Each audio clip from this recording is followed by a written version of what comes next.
everyday part of life with me because I have to go through them for prosthetics, for medications, blood thinners, just parts of it.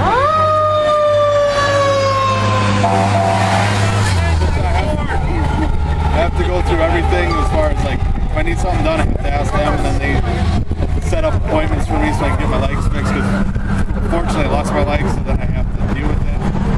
It's a good thing that they do. Otherwise, I mean, it's a big part of the area now. After this war, a lot of people that need limbs, that need parts, that need screws, need my walking everyday mobility.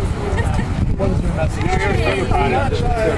mean, please don't cut something that a lot of people need at this point in time because it's just going to hurt a lot of people and have a lot of bad feelings. It's not the brightest thing to do.